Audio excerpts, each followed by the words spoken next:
Quando Jesus Cristo e Nossa Senhora venham dar um jeito nessa terra nossa, com o Padre Francisco tu faz uma força, e a comadre Clara e a Irmandade toda.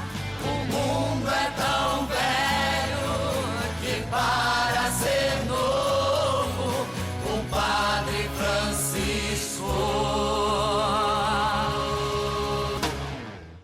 Paz e bem, gente querida, paz e bem para você que nos acompanha pelo Compadre Francisco. Estamos no ar na TV Franciscanos e também na TV Selinalta, a TV da nossa casa. O nosso programa de hoje é diretamente do Espírito Santo, da cidade de Vila Velha. E nós estamos aqui exatamente no lugar onde tudo começou. Foi aqui que nasceu o estado do Espírito Santo. E para a gente contar essa história que está relacionada à história dos franciscanos, à história do Convento da Penha, temos a alegria de receber aqui no programa Frei Roger Brunori. Paz e bem. Paz e bem, Frei Augusto. É uma honra imensa de voltar ao programa e é na minha terra, né? Exatamente. Você que é um frade capixaba, que já participou conosco em outros programas e que hoje nos ajuda a contar essa belíssima história. Seja muito bem-vindo. Muito obrigado. E aqui nasceu, então, o Estado do Espírito Santo, homenagem à terceira pessoa da Trindade, 23 de maio, né? Quando chegaram aqui em 1531, os portugueses, e abrigaram. O mar vinha muito aqui próximo. E depois, 1558, chega então Frei Pedro Palacios. Esse frei era espanhol, um eremita, um outro ramo, né, na nossa vida franciscana. Certo. Ele tinha essa licença de pregar, né, de estar em todos os outros lugares. Passou lá da Bahia, mas foi aqui no Espírito Santo que ele fez essa grande obra. Frei Pedro Palacios, frade franciscano, é então figura central dessa história, Frei? Sem dúvida. É ele, com o seu carisma, com a sua piedade, a sua devoção à Nossa Senhora. Ele traz consigo, né, e aí a gente tem aqui essa memória, né, um oratório muito do lado aqui da gruta, com um painel de Nossa Senhora. É um busto de Maria com o menino Jesus com carinho. É lindo. Nós vamos ver ainda essa obra, né? Para mostrar para vocês a beleza. E ele traz então essa devoção franciscana da Senhora das Alegrias, as 7 alegrias da Virgem Maria. E nesse espaço Deus reserva para o Frei Pedro e nesses 456 anos a nós esse mistério dessa devoção, desse amor. Então vamos já falar sobre Frei Pedro Palacios, como que o senhor explica esse vínculo entre ele, entre a devoção à Nossa Senhora da Penha, entre o Convento da Penha aqui de Vila Velha no Espírito Santo? A nossa forma de vida é ser peregrinos e forasteiros, né? Nós temos a nossa regra, que São Francisco deixou, mas também a regra dos eremitas. E Frei Pedro Palacios era um irmão leigo, né? Não se ordenou, e ele então optou e teve licença da época da ordem de viver como eremita e quis vir ao Brasil. Passou lá na Bahia, como eu disse antes, e é aqui no Espírito Santo que ele vai fazer o seu apostolado. Inicialmente nesta gruta e subindo a montanha para estar um pouco mais protegido, e também faz parte do eremita estar no ermo, na montanha, né? Sim. E lá a gente vai encontrar a capelinha de São Francisco, onde ele fez a sua morada e também abrigou o quadro. Mas a Virgem Maria não queria aquela casa ali, queria um pouco mais alto, sobre a rocha, entre as palmeiras. E ali jorra a água como mistério. Esse quadro desaparece, aparece, e encontrar é um mistério, é uma forma de se contar, né, lendas ou histórias, né, com E, para dizer o seguinte: Deus se manifesta de muita forma e de formas que a gente chama de teofania, essa manifestação. Então Frei Pedro Palacios inicialmente se recolhia aqui nesta gruta e depois subia por essa ladeira até o convento, onde é o convento hoje, né? Justo. Essa ladeira aqui, ela é feita porque justamente esse pórtico, essa portada, essa transição, esse simbolismo, né, de transição do mundo profano, do mundo que está diante do sagrado. Então a gente tem aqui uns elementos decorativos muito interessantes também para a gente apresentar. E adentramos a montanha. A montanha, ela é a ladeira das 7 voltas. Essas voltas, né, a gente pode tanto pensar nas 7 dores como nas 7 alegrias, porque é íngreme, né?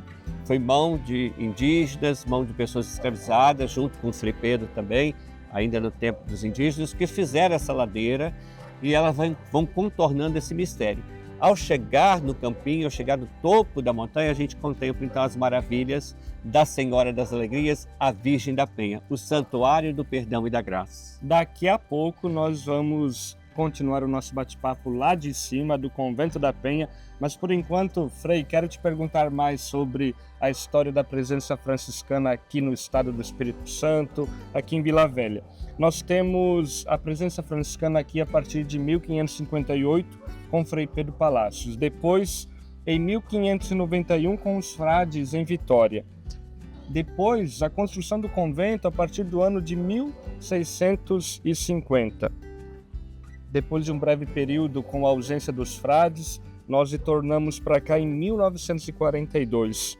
O que essa sequência histórica, o que esses fatos contam sobre a presença franciscana aqui no Espírito Santo, Frei Roger? É uma história densa, a gente vai resumir em algumas palavras, mas dentro de uma sequência, né? Frei Pedro Palacios chega em 1558, 1570 ele morre, mas deixa aqui esse legado. Os indígenas, os moradores que aqui estavam, mantiveram essa devoção numa pequena capelinha dedicada à Virgem Maria. E o povo de Vila Velha, né, já estava existindo então a Vila Nova de Vitória, né, desejava a presença dos frades, nesse legado que Frei Pedro então deixou, nesse testemunho de vida simples, de misericórdia, de acolhida, de sorriso, né, de legado com a natureza, porque ele tinha um gato e um cachorro como companheiro, né, no meio de toda essa vegetação, né? E então Frei Pedro morrendo, fica essa ausência, mas os frades retornam a pedido do povo e abre-se então em Vitória o convento de São Francisco. Esse convento funcionou até meados do século XIX, quando Dom Pedro II ele cria o decreto fechando os noviciados. Então, no Brasil inteiro a gente vai passar por uma imensa dificuldade, não só os franciscanos, mas todos os religiosos. Com isso, uma diminuição. 1650, os frades, então, de Vitória, que tinham que se deslocar, né, de barcos e barquinhos pequenos, certamente, muitas dificuldades, e o povoado, que também já era grande, vão fazer o convento. E esse convento se torna único em relação, Frei Augusto, aos demais outros conventos. Por quê? Ele tem a sua questão geográfica, certo, mas ele também tem um conteúdo, né, eremítico, do ermo de estar ali. E aí a arquitetura ela é única, ela é singular, e até então a presença dos frades de 1650 até mais ou menos 1870, quando o último frade então falece, mas lá no Rio de Janeiro a gente tem o Frei João que vai vir em Vitória, que vai vir aqui em Vila Velha cuidar. E aí a gente tem essa ausência, né, de mais ou menos 60 anos sem os frades. Em 1942, a diocese, né, a Diocese de Vitória, pede para que os frades então retornem à sua origem, a esta casa, e aí a gente tem a nossa presença, inúmeros frades que passaram aqui, a começar com Frei Alfredo Setaro em 42. Graças a Deus que nós podemos voltar para o Convento da Penha, né, Frei Roger? Sem dúvida, eu ainda mais como capixaba, né, e por isso eu sou franciscano, né, por causa de Frei Pedro Palacios. Frei, vamos até aqui à frente para a gente continuar mostrando os pontos históricos aqui, turísticos, em que Frei Pedro Palacios passou, essa memória, essa história que é contada aqui a partir de Vila Velha. Aqui nós vamos encontrar o quadro com a imagem de Nossa Senhora da Penha, Nossa Senhora das Alegrias, que o Frei Roger comentou agora há pouco em nosso programa. Frei, aqui, diante do quadro de Nossa Senhora das Alegrias, para você, na sua opinião, qual que é o maior legado deixado por Frei Pedro Palacios para toda a história, para todo o estado do Espírito Santo e para nós franciscanos? Então, aqui a gente tem uma reprodução, né, tanto do quadro, mas também de uma capelinha como abrigou pela primeira vez esse quadro, né? O legado que Frei Pedro deixa justamente é o amor do filho para com a mãe e o amor de mãe para com cada filho, para com cada filha. A cada ano a gente sobe essas ladeiras, seja na antiga ladeira Sete Voltas, seja na ladeira nova. A gente vê, você também já tem aqui outros anos de experiência. Sim. Né? Eu sou vários anos de festa, esse amor, essa devoção crescendo. Então esse é o legado justamente de amor, de afeto, de carinho. E esse amor é para a gente se tornar melhor. Quem faz essa experiência, olha lá, Nossa Senhora sorrindo, né? Esse carinho é justamente para ser melhor. A gente tem que distribuir carinho, afeto, amor, justiça e solidariedade. É isso que o Frei Pedro deixa no legado, a Virgem da Penha, a Senhora das Alegrias. Frei Roger, e para a gente encerrar esse primeiro bloco do nosso programa, aqui aos pés da Montanha Sagrada, se você pudesse resumir em uma frase a ligação entre o convento, a história e a devoção, qual seria a sua mensagem? Amor. Amor. Amor. Ame como Jesus nos amou. E esse é o mandamento principal. E Maria amou o seu filho, o filho amou Maria, Frei Pedro Palácios, e essa tradição franciscana, amar sem medida. Muito bem, e com esta bonita mensagem do Frei Roger, nós vamos para um rápido intervalo e na volta nós te encontramos aqui no Compadre Francisco, lá de cima da montanha do Convento da Penha. Paz e bem, até já. Paz e bem.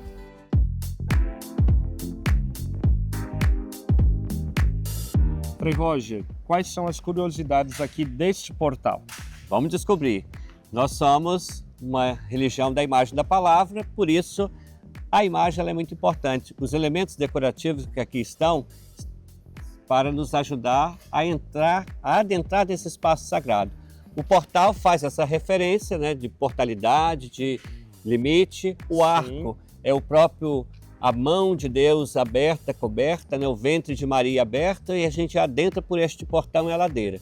Elementos principais aqui, duas figuras masculinas nas extremidades, uma, né, com um elemento ali mais erguido, inclinado, e o outro como se dando assim, são figuras de convite dando as boas-vindas. Em azulejos chama-se figura de convite. Aqui a gente tem um relevo, né, de argamassa, e aí o coroamento, né, um nicho para colocar uma imagem de Nossa Senhora da Penha, né? Está sem a imagem nesse momento porque a gente está na festa aí, então eles estão arrumando e decorando, né? E aí em cima a gente tem a concha, símbolo da Virgem Maria, em cima desse oratório, e logo em cima o monograma. Tá ali o AM, né? Duas letras sobrepostas, e a coroa, porque Maria é a rainha, já que o filho é rei. Complementando esse relevo, a gente tem guirlandas, a gente tem ali a cornucópia, a concha de novo, flores, mostrando esse ar de alegria e de devoção. Somos peregrinos e forasteiros. As quatro piras, esses quatro elementos do fogo, né, lembrando o vigor da vida e também as quatro dimensões humanas. Nós somos humano, né, animal, nós somos espiritual, nós somos social e nós somos também intelectual. Então lá, essa integração toda é a chama da vida. Logo aqui na entrada do Convento da Penha, numa das entradas, né? A mais antiga e que foi até 1950 a principal. Muito bem. Compadre Francisco, Compadre Francisco.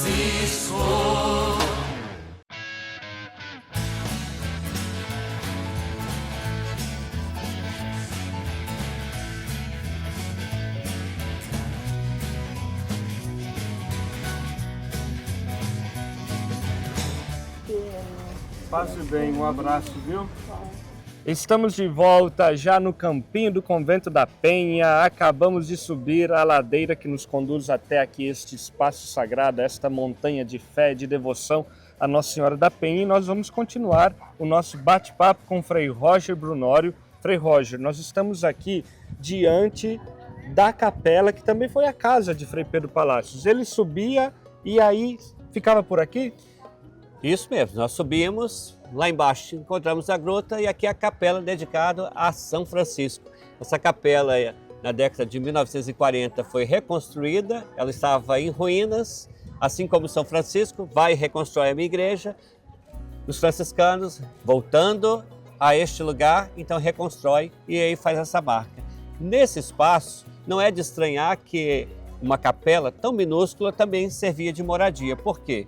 Frei Pedro Palácio era um eremita. Eremita é marcado pela vida de penitência, de oração e de isolamento. Então, quando ele estava aqui, ele estava em profunda meditação, em toda essa área de muita vegetação como é hoje. Então, propícia para esse espírito de contemplação. E sabia que todas as vezes que Frei Pedro Palácio saía em missão, sobretudo com os indígenas, ele deixava aqui, nessa capelinha, um gato e o cachorro, seus companheiros. E aí a lenda, a tradição vai dizer, Frei Augusto, que sabia se ele fosse ficar 10 dias, 15 dias, 2 dias, ele já deixava comida suficiente para cada dia. Isso lembra muito o cuidado que nós temos que ter com a natureza e como tutores, também o cuidado e atenção com os nossos animais. Não pode deixar animal trancado e nem solto de qualquer jeito, né? Sem água, sem comida. Essa preocupação tinha Frei Pedro Palácios. Já que não podia levar os seus 2 companheiros, seus 2 amigos bichinhos, ele fazia então esse cuidado, esse zelo. Aliás, todo o convento da Penha, Frei Roger, ele está inserido dentro dessa realidade do cuidado com a criação, com a nossa casa comum. Nós temos imagens aéreas que mostram a beleza desta construção nesse espaço sagrado, nesta montanha.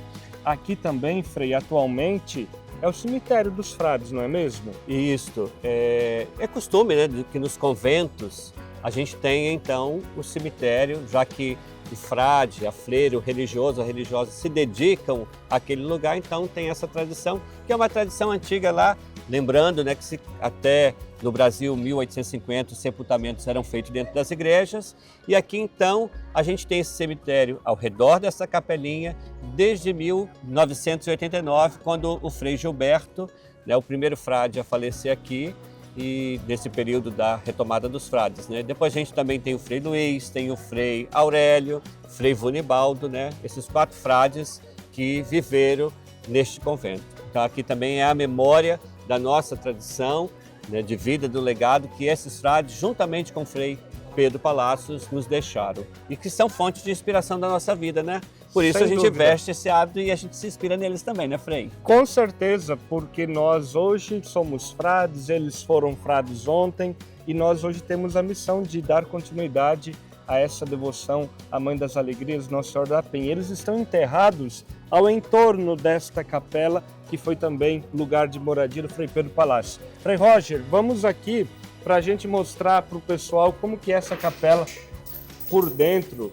Pode entrar cinegrafista. É uma capela muito simples, ela passou por grandes reformas, né? Hoje a gente tem ali o altar com a imagem de São Francisco segurando então a cruz. Essa imagem é do artista Carlo Crepa, né? É uma imagem muito importante pelo patrimônio histórico e artístico. É um São Francisco reproduzido de pé, apresentando a cruz. A atitude de pé mostra também a nossa atitude de itinerância, né? E a cruz cada cristão tem que abraçar. Tome a sua cruz e siga-me, né? Sede perfeito como vosso Pai é perfeito. Como? Praticando a caridade, o amor, a justiça. Nos dias da Festa da Penha, a imagem de Nossa Senhora da Penha sempre sai daqui da frente da capela São Francisco de Assis, vai até o altar, passa pelo meio do povo, ponto de partida, ponto de chegada, como que você vê isso? Então, a imagem peregrina, assim como outras referências que você fala, é de fato ponto de partida e de chegada, porque subindo a ladeira, o primeiro lugar que a gente tem plano é aqui o Campinho, conhecido como Campinho, né? Sim. E essa referência de fé, na singeleza, na simplicidade. Marca também, Frei, que o nosso modo de viver, ele pode ser simples. Essa arquitetura é tão simples, do telhado de 2 águas, uma portinha, né, tão simples, tão ao redor, dizendo assim, não precisamos muita coisa para viver, para ser feliz e para viver aí como Maria deu o seu sim. Fazei de nós instrumento de nossa paz. Esse acho que é o grande desafio nos momentos atuais. Tem muitos, né? Sim. Mas a proposta desse ano, desse 8º, é ser mensageiro da paz. São Francisco foi, Frei Pedro Palácio foi, nós somos e você também pode ser é inspirado em Maria. Então, o ponto dessa referência é ser instrumento da paz. Muito bem, agora a gente vai lá do outro lado, antes de subirmos para o Convento da Penha, porque a gente quer mostrar também uma outra curiosidade que nos traz até aqui o Campinho do Convento, que é as 7 voltas. Isso mesmo. E o caminho que muitas vezes percorreu Frei Pedro Palácios. É um caminho que tem 7 curvas, é isso? 7 curvas, 7 voltas, também conhecido como Ladeira da Penitência, né? Certo. Desde o começo do convento existiu essa ladeira. Essa ladeira ela foi construída a partir do momento em que houve, de fato, a capela aqui e o povo queria estar perto, né, de Frei Pedro Palácios, né? Então eles sobem e foi aquele caminho ali que encontraram então para subir até ele. E se você vê a ladeira antigamente, né, ela batia aqui nesse espaço, onde também tinha logo aqui uma capela dedicada ao Senhor Bom Jesus, que está fazendo referência à paixão. Vamos lá, Frei Roger? Vamos! Nós estamos agora no topo da Ladeira da Penitência, deste caminho que Frei Roger já comentou, que tem 7 curvas, o caminho que Frei Pedro Palácios também fazia durante o seu cotidiano, a sua rotina, não é mesmo? Isso, 7 voltas, 7 alegrias, 7 dores de Nossa Senhora, é o caminho da penitência. Esse piso todo em pé de moleque, como é chamado, essas pedras colocadas irregulares, acertadas, feito pelos povos originários e também pelas pessoas escravizadas, subir aqui, Frei Pedro Palácios, né, nessa dimensão de fé e ascensão. Isso tem um significado muito forte, Frei, porque lá embaixo nós estamos na planície. Lá Jesus pregava na planície. O Evangelho está assim. E na montanha Jesus rezava. Subir esta montanha, subir essa ladeira íngreme, penitente, curvando as 7 voltas, é pensar também nas 7 dores. Pensar na nossa vida. Esse é o mistério, né, da vida de Cristo integrada com a nossa vida.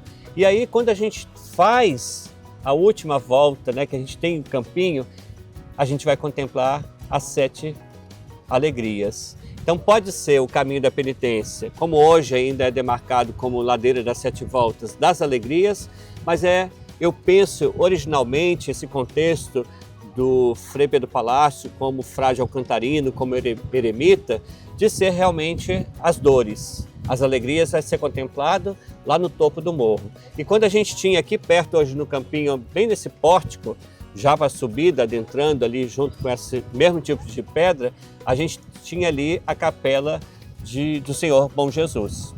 Muito bem. E este caminho é paralelo um outro caminho que é um pouquinho mais comprido, que o pessoal faz de van ou de carro, mas por aqui também dá lá embaixo, no portal, na entrada do convento atual. Isso, porque nós temos 2 caminhos, são 456 anos de tradição. Imagina que o público aumentou e cada vez mais. Nós estamos na 3ª maior festa mariana dedicada a Nossa Senhora. Então só esse acesso, né, só esse para subir e descer, e também o grande grau de dificuldade, foi feito então na década de 50, se eu não me engano, no ano de 1954, a ladeira Dom Luiz Escortegana, né, um acesso para automóvel que ao longo desses anos também tiveram que ser atualizado, né? Teve alguns anos atrás aí uma obra de recuperação, toda a estrutura. E você sabia que ali é uma estrada estadual, tá? Ela tem, se eu não me engano, 1.200 metros, né, de 1,2 km, né, e é uma rodovia estadual. Então ela tem também essa proteção e é justamente para facilitar o acesso. Eu ouvi dizer, e Frei Roger me ajude com essa informação, que é uma das primeiras rodovias do estado do Espírito Santo. Pois é, eu tenho que certificar, é o que dizem, né?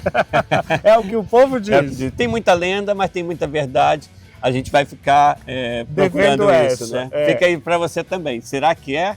Muito bem, e assim nós encerramos este episódio do Compadre Francisco, aqui da Ladeira da Penitência, esse caminho que conduz até o Convento da Penha, este programa que foi gravado durante a Festa da Penha 2026 e nós tivemos a alegria de receber Frei Roger Brunório aqui conosco. No programa que vem nós vamos continuar falando sobre esta joia, este patrimônio franciscano aqui de Vila Velha. Frei Roger, muito obrigado, paz e bem e até semana que vem. Paz e bem, até semana que vem. Compadre Francisco.